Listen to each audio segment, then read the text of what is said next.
प्रेरणाप्रद दृष्टांत भाग 23 अविचल धैर्य की महिमा। एक बार एक तपस्वी जंगल में तप कर रहा था।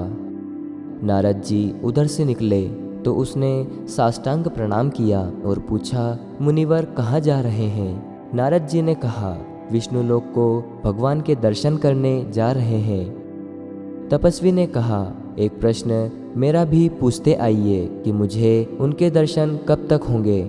नारद जी विष्णु लोक पहुँचे तो उन्होंने उस तपस्वी का भी प्रश्न पूछा।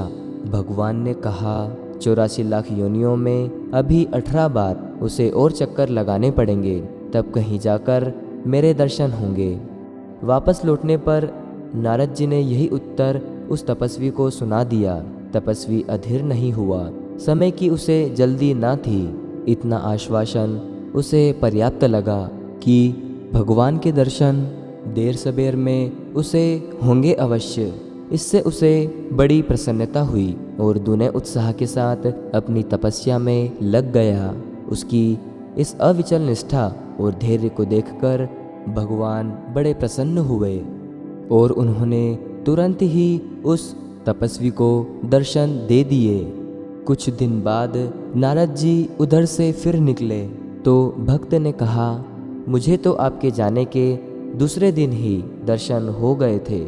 इस पर नारद जी बहुत क्षुब्ध हुए और भगवान विष्णु के पास जाकर शिकायत की कि आपने मुझसे कहा इनको लंबी अवधि में दर्शन होंगे और आपने तुरंत ही दर्शन देकर मुझे झूठा बनाया।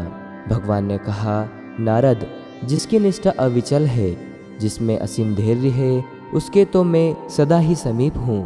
देर तो उन्हें लगती है जो अधीर है और पल पल में उतावली करते हैं। उस भक्त के प्रश्न में उतावली का आभास देखकर मैंने लंबी अवधि बताई थी, पर जब देखा कि वह तो बहुत ही धैर्यवान है तो उतना विलंब लगाने की आवश्यकता ना समझी और तुरंत दर्शन दे दिए।